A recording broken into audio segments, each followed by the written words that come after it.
Thank you very much. Very excited to be here. Quick question. So how many of you guys have been to China lately? Put your hand up. Yeah? About half the room. Good, good. Because the market is in China for VR. No, just kidding. Oh, thank you. Okay.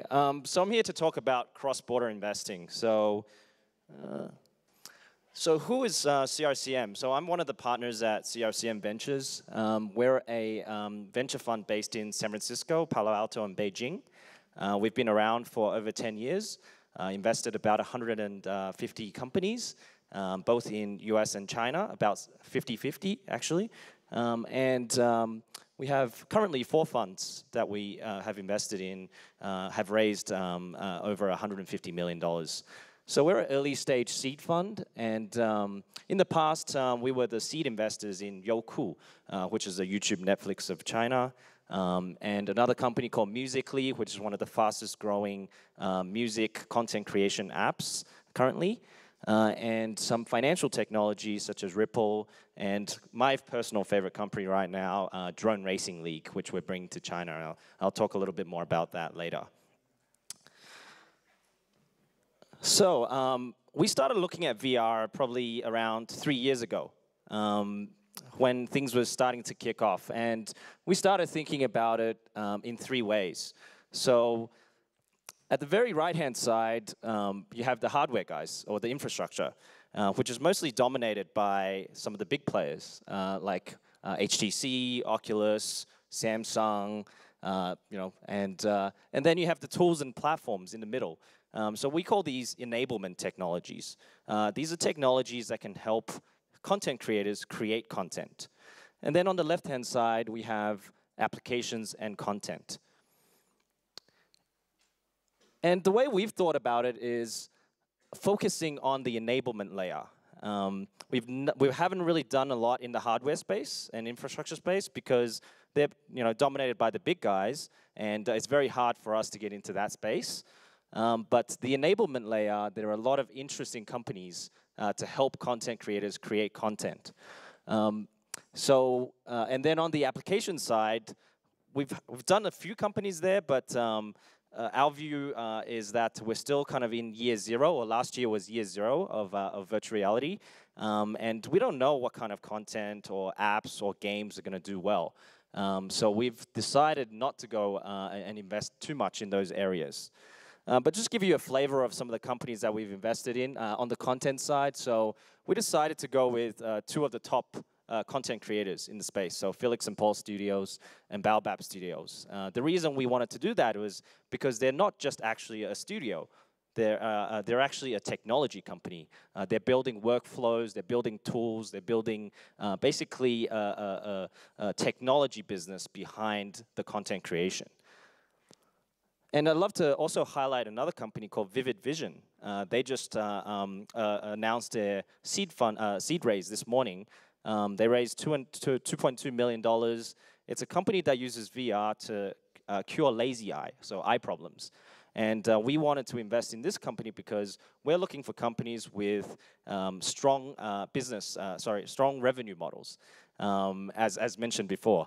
So these guys have been selling their product into clinics, and the clinics use them to, the patients come into the clinic, they spend about 20 minutes a week, and over 8 weeks, then they solve their problem with their lazy eye.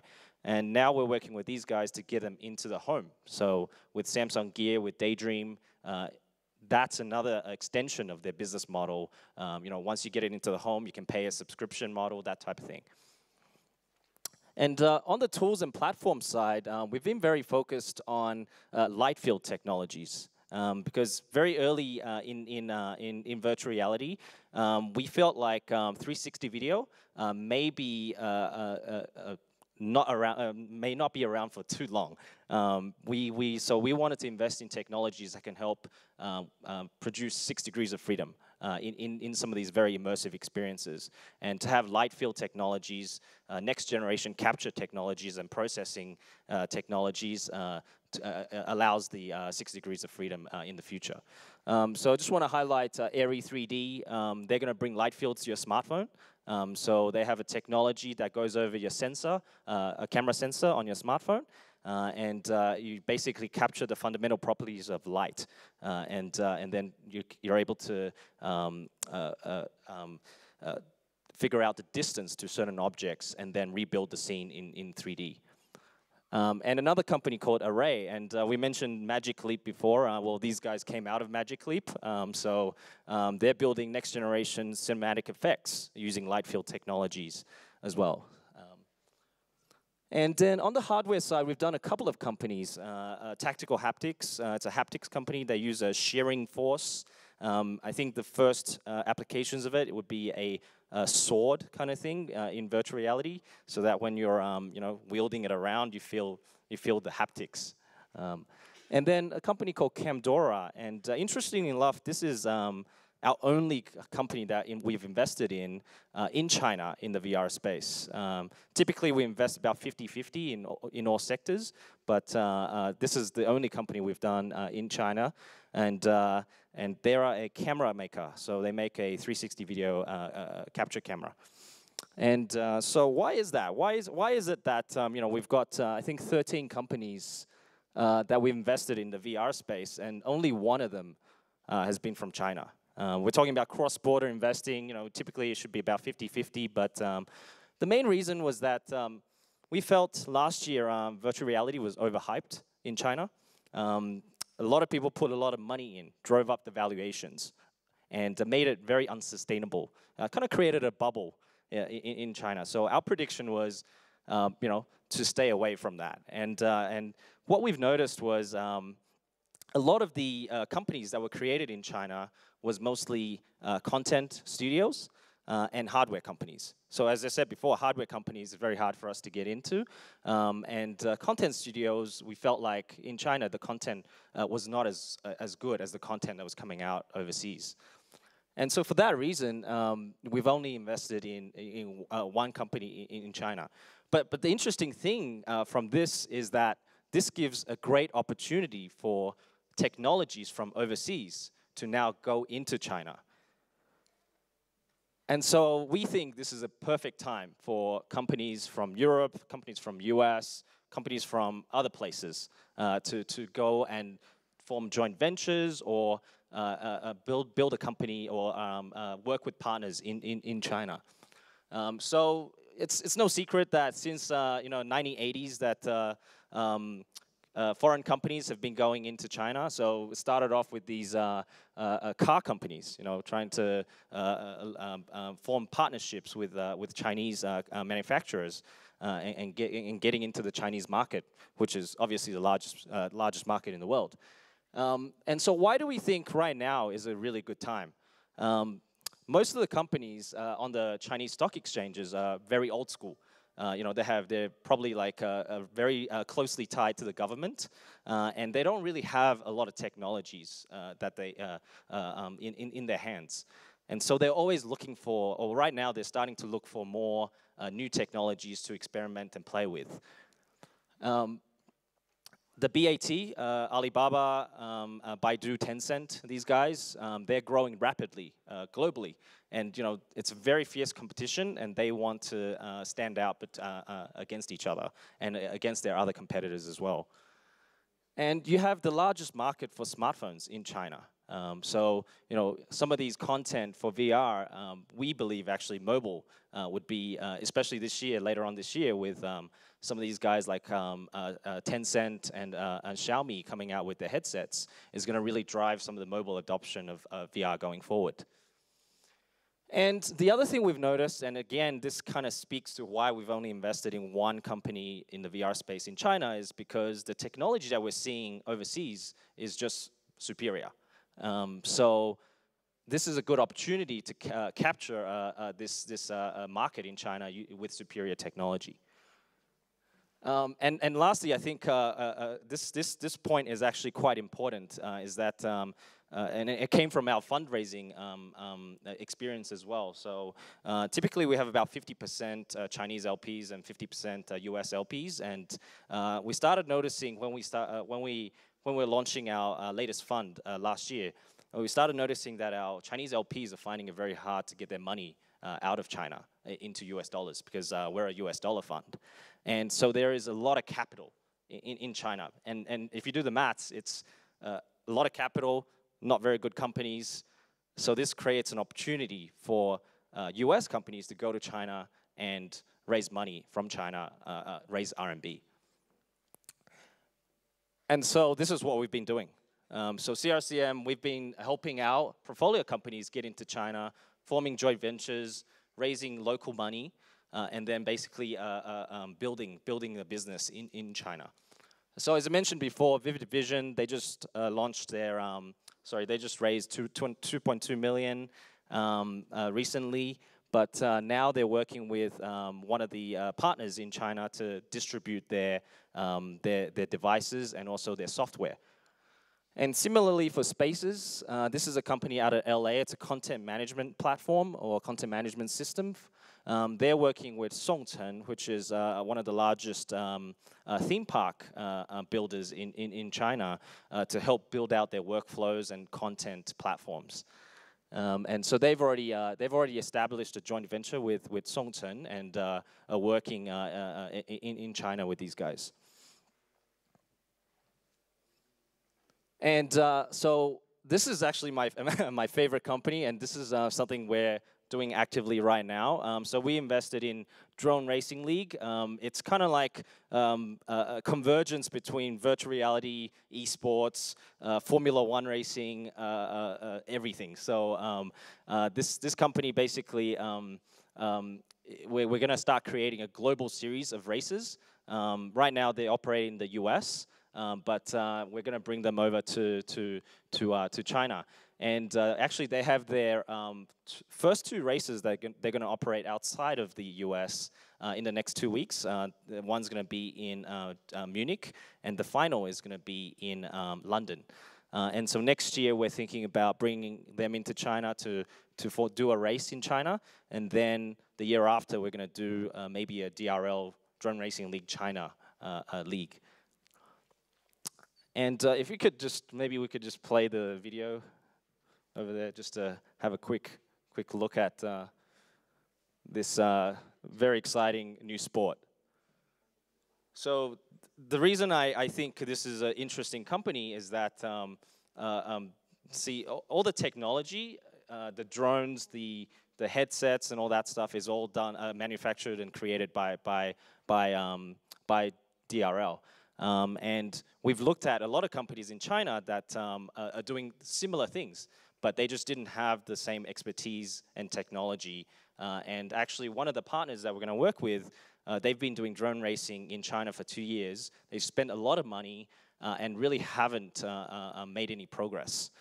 So by bringing these guys over to China and doing a joint venture with somebody who's very motivated to do drone racing, you know, we think it's going to be a huge success. Okay. Oh, and it's on ProSieben and Sky Sports and ESPN. So. Okay, and so, you know, we've been doing this for the last several years, but what are some of the learnings? Going to China is not that easy. It's actually pretty hard. So the number one step you need to do is find a trusted partner. So you just talk to me, actually. No, I'm just joking, but you know, a lot of these guys in China, you don't really know who they are. So, but somebody with a reputation, somebody who's done it before, you know, somebody who can speak about some of the experiences that they've done would be good. And you know, you want to do your homework and vet the company as well. And it's very important to find a partner that has aligned interest. So for example, like I mentioned with Drone Racing League, we found them a partner in China who has been doing drone racing, but just haven't been doing it very well. And the government actually wants to do drone racing as well. So you put these three together, then potentially that's a good partnership. And you obviously want to incentivize them correctly. So think about when you're forming a joint venture, how much of the company do you want to give them? Is it like 20%, 30%? What are they going to be happy with? Is it they want controlling a stake in the company, or they're happy just to take an equity share and not do a commercial deal? There's a lot of negotiation that goes into it. And actually quite important is to find somebody with influence in the government. And the reason I say that is, like I mentioned before, our LPs find it very hard to take their money out of China right now, and largely because of the government. And basically, the government dictates a lot of what's going on in China. So somebody who has relationship in the government can be very helpful. And definitely you need to protect your IP, right? I have some really interesting stories about one of the companies we're trying to help get into China, and previously they went with another partner, and then they brought their technology over. It was hardware stuff, and then left it in the office or the place that they were staying at, and then the partner tried to literally steal their technology overnight. Like they kicked down the doors and try to get access. But some of these stories, like I don't know if they're actually true or not, but it does happen. So try to protect your intellectual property. And also I think it's quite important as well to try to maintain some sort of control in the company. Like don't give away too much. Don't give away like 75%. And then if that happens, then you don't have control of the company. Then over maybe 2 or 3 years, you might have to just back out of the joint venture and sell your shares to them. And obviously, for any kind of company, it's the best to find the best talent. And I think also very important is to maintain clear communication between the parent company and the joint venture. So have some sort of, and with Drone Racing League, we're thinking of bringing over the chief of staff from their US business to run the China business. And so like having that clear communication between the board over in the parent company and I guess the management team in the new company is very important. And lastly, these things may not work out. So but when you do form a joint venture, it's kind of like a marriage. Bunch of people or two people coming together or two parties coming together. So be prepared. Like just have it. Don't overthink it. Don't have expectations that it might not work out. Okay, and so over the years, besides kind of like Chinese, US companies bringing their technologies over to China, what we've noticed as well, because we get to see both markets, is that companies are also from China and are also going over to the US. So I'd say less so on the technology side, but Chinese folks are very good at copying and creating new business models, which we've noticed over the last 10 years.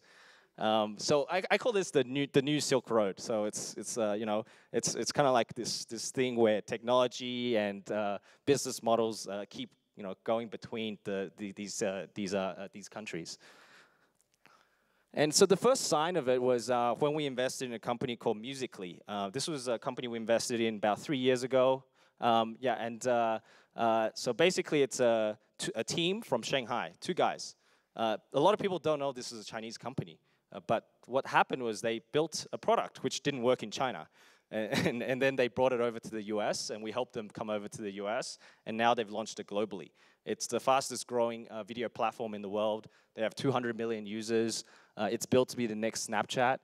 Now they're starting to see talent come out of the platform as well.